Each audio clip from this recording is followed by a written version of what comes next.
Let's look at the mistakes made by newbies into real estate and how to avoid it. Coming up. As an entrepreneur, when you branch out to invest money in real estate, keep realistic expectations because you will not become an expert overnight. It's true that you can make some quick money by simply buying and selling, but to make it another revenue model that brings in money on residual basis will take time. Let's get started. Top of the list is lack of planning. Most people, when they want to get into real estate, they rush and buy a property without making a definitive decision on how they will going to monetize it.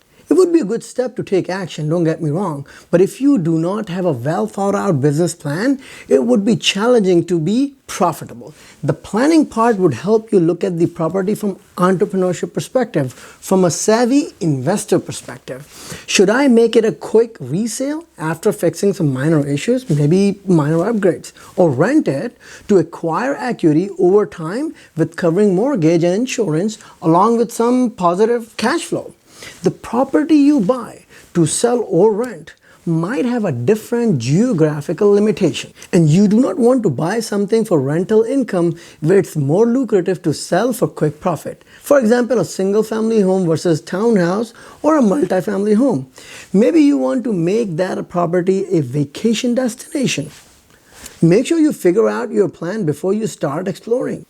Before we take a deeper dive, make sure to like and subscribe, hit the bell icon so you can get notifications as soon as I put more content. Now, poor research is another mistake that you definitely want to avoid. Imagine if you're in Costco or a Best Buy to buy a laptop or a TV. You would have to compare the features and associated costs between different models. Brand name is not the only criteria you should use to buy it. Now compare with such a large investment in a property. You would have to put a lot more efforts into research and do your due diligence.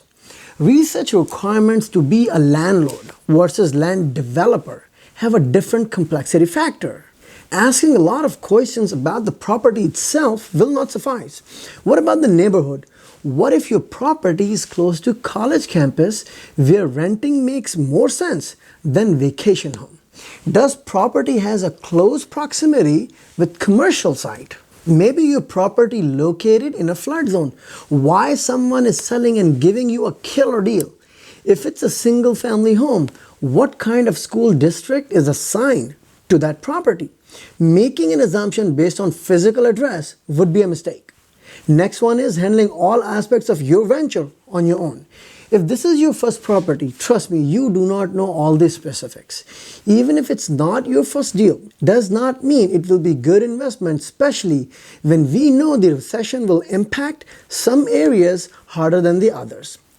Partner with honest and responsive real estate agent, home inspector, insurance agent, handyman, and maybe even an attorney. These skill sets are needed and you will not have in-depth knowledge of all these areas. You might have a question. Hey Sajid, why do I need to consult with the lawyer? Well, what if there is an issue with the title of the property? Just a thought.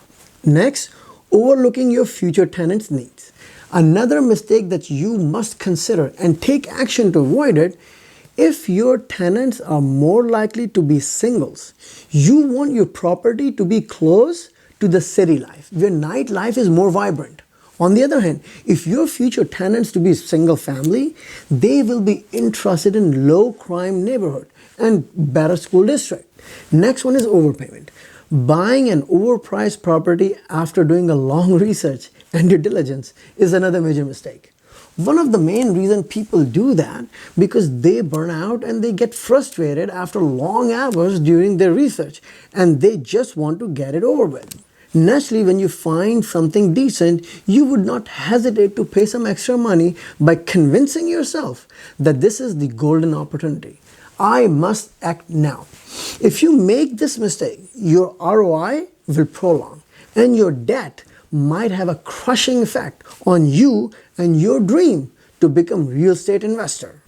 Make sure you work with savvy real estate agent to figure out the average price of properties in that neighborhood. Make sure you are patient to find a deal that does not put you in a difficult spot. It's worth the wait when buying something that becomes a burden for you to make it profitable. Next one is expenses. The miscalculation of expenses rather. 9 out of 10 times you will find yourself in a position where you miscalculated the expenses. It's a very common mistake. Good example would be appliance replacement, paint job, new roof, you name it. ROI shows how efficiently investment dollars are being used to generate profits. It can be used for any investment: stock, bonds, saving accounts, real estate, you name it, right? Let's calculate the ROI to get better understanding. Let's say you bought a townhouse for $250,000. You put down 20%. It would be approximately $50,000. Let's assume your closing cost was $2,000 and upgrade cost you another, let's say $10,000. The money invested would add up to $62,000. We can make few assumptions on loan.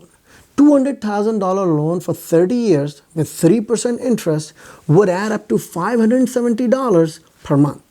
Property tax, water and sewage and insurance and other expenses maybe add up to $430 per month. Add all these expenses and you are looking at $1,000 per month. If your tenant pays $1,500, you will get $18,000 every year as a net cash flow. In this example, your ROI would be almost 10%. Of course, you will gain equity as well, so do not let this decade-long ROI discourage you. This example was primarily used to help you understand the process, so you can assess the multiple properties to meet your goals. It's important to understand whether or not real estate venture is worth your time and money. Developments during the investment period may lead to difficulty in selling the property later. For example, a noisy new highway or a spike in crime may devalue the property. Any natural catastrophe like hurricane or earthquake can devastate the property completely, while only a partial amount may be recovered from the insurance claim. Be consistent on calculating your ROI for all properties to gauge the value accurately. Another caution: you may not have occupancy between the leases for maybe a month or two, so keep that in mind. My recommendation would be to make a checklist of all the monthly costs associated with running and maintaining a house before actually making a bid on any property. If you are aiming for rental income, assess the costs including mortgage, insurance, HOA and RPM fee and others. It would help you understand the break-even point and how long will it take to recoup your investment. Different people have different goals. Some folks might be interested to position themselves for extra money, so when they retire, some extra funds are available for them to travel. Others might be more into increasing their wealth or leaving something behind for kids.